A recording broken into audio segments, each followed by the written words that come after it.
For me, the question here is how this is being experienced by ordinary young people across the region. Time now to bring in Zabari Jnr., Executive Director at the Institute for Policy and Strategic Governance in Ghana. Zabari, pleasure to have you on board. Thank you for reaching out on this particular rather sensitive topic that borders on inter-African or inter-country trade. It's one subject that is dicey from my point of view. Okay. Because then we are looking at our ability to unite. Of course, this conversation has always tried for quite some time now. We do have the fact that we want to trade among ourselves as countries within the African continent. And so if we find ourselves rather preaching the message of unity, but at the end of the day practicing vice in this entire sense, then we lose the complete essence of that particular fight. Okay. And it is what draws in this conversation of the tension between Ghana and South Africa. Young people within Ghana are threatened. Young people within Ghana are outraged.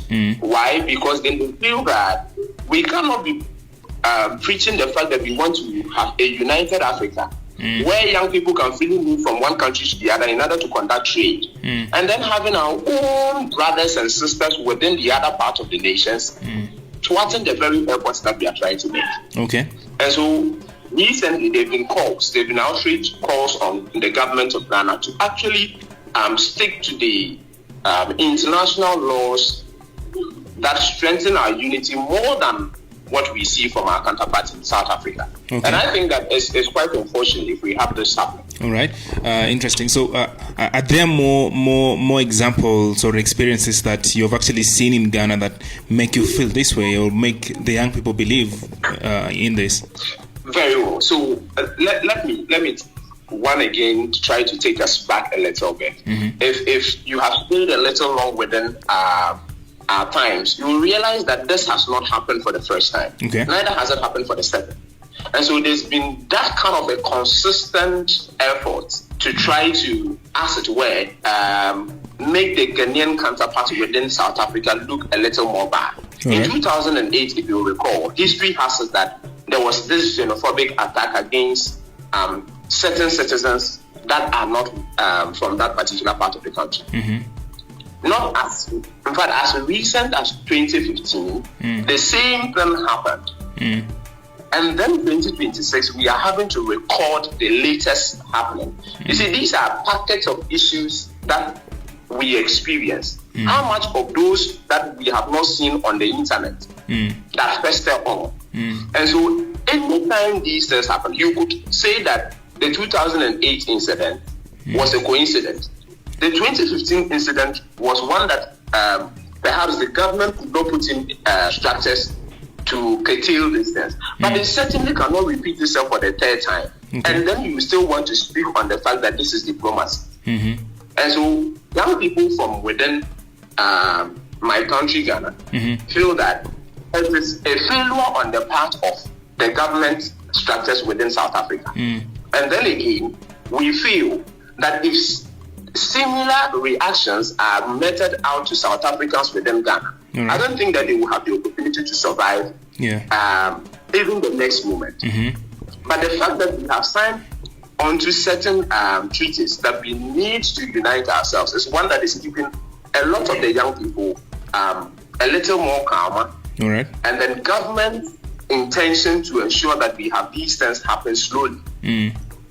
And what is keeping the young people quiet. But internally, there are discussions, there are advocacy issues on the fact that they should be strengthening our resolve to building a one Africa, rather than betraying the brotherhood that we have established for the years. So there are several examples. All right. Now, so what do you think the government should do tomorrow, not in the next decade or something, just immediate? What are some of the things that the government will do to actually ensure that this is seen through or commendable steps are actually taken? Very well. So for me, as an advocate for good governance and accountability, as an advocate for human rights, as an advocate for trade between the African nations, my recommendations, and together with my organization, is the fact that, you see, we cannot be dealing with an issue of unemployment for the African young person. In fact, in the next decade, we should be experiencing the largest chunk ever recorded in the history of our world. Young people within the African continent. And so we should be looking at how we create opportunities. In fact, our common enemy is unemployment. Our common enemy is economic prosperity. These are the things that we should be looking up to. And so we are saying that let governments, both in Ghana and South Africa, look forward to collaborating more on opportunities that will allow these young people to trade among themselves. Create opportunities that will let these young people. Personally, I am within the private sector, and so I say that create the enabling environment for these young people to start their own businesses, so that it doesn't look like we are burdening government on what they need to do for us when we leave school. And so our first recommendation is that, first of all, beyond the laws, beyond the write-ups that are packed up on our desks in our books, create these opportunities that are very practical, that will allow young people to create these opportunities, to see good opportunities within their countries, and then be able to do the trade bed that we want. Then again, on the part of governance, what is it that we can do? Government should collaborate a bit more beyond the talk game. Mind you, Ghana has been a significant contributor as far as the current independent structure of South Africa is concerned. And so if you cannot be paying with goodwill, young people from this country should not be at loggerheads in terms of economic opportunities. So these things should be created, and our government should be up and doing to ensure that we have these things done. All right. I actually heard that from your president the other day, explaining why it's very, very important for the young people to know the history between these two countries, and that's very, very good. Still, talking about the government, your government, the Ghanaian government, has publicly rejected xenophobia and has actually stepped in diplomatically during the past tensions. On the ground, do you feel that this response actually reduces the tension, or is just, or the frustration is still present beneath the surface, really? Well, so if you have followed a kind of culture as a Ghanaian people, we are a reserved type, we are a calm type, we are a people that are very hospitable. The voice of our president, the voice of people at the helm of affairs, calms nerves for people to understand that, yes, with our foreign relations, with our government structures speaking on and behalf of his people, we will tone down, we will listen. We will listen and not have these things happen. But you cannot be assured of the fact that going forward, these things will not surface again. Because it has not happened once, not second, not the third time. And so the caution is that should these things repeat themselves, we will not stand until everybody falls or the last man falls before you realize that these things were foretold before. Mind you, the individuals that were recently attacked in the 2026 incident, a number of them have been relocated to safe havens.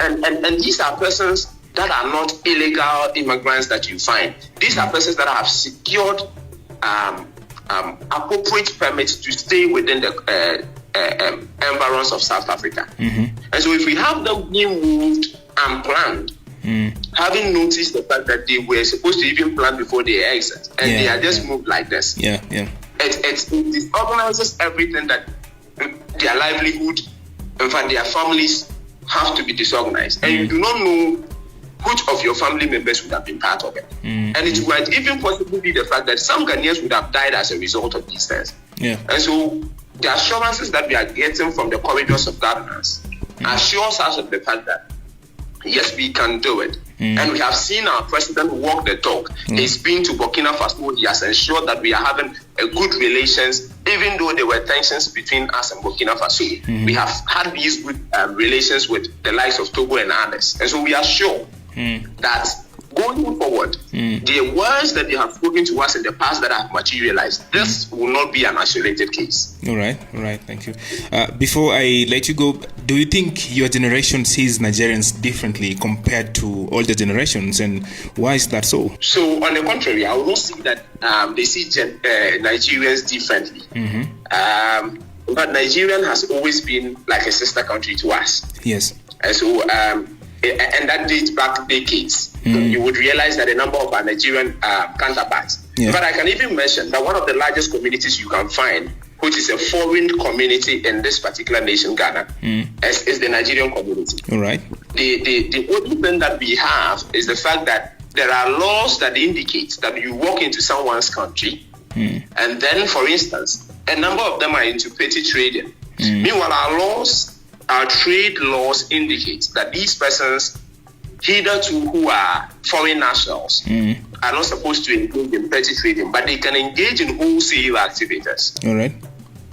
So even though we have these things on our books, we still have them completely integrated into our culture, such that we even intermarry. Yeah. And so it is difficult for anybody to want to convince us that we would see Nigerians differently. We actually see, on the contrary, opportunities that Nigerians come into this country with. Okay. Because they are one of the largest economies in this in the African continent. Yes. They are one of the most economic empowered as far as we are concerned as Africa. Yeah. And so often we say in our local dialects that if you cannot beat them, you join them. And so if their economies are so robust that they have a spillover to us. Recently, when there was this the closure of the Strait of Hormuz in faraway Iran, one of the finest refinery in terms of oil is found in Nigeria. And so our governments even leverage the relations we have with Nigeria to supply us gas. All right. Or find refined food. And so it tells you that we are actually strengthening the bond more. We are looking for opportunities that we can relate and strengthen these things. And so we are not seeing it as a competition. Even if it is a competition, it is a healthy one that we are looking up to. And the relation is strengthening all the more. It is just a few miscreants that are within. All right. That and those are isolated cases. Those are isolated cases, really. Right. So our generation is not looking up to that. Zabari, a pleasure speaking with you. Thanks for your time.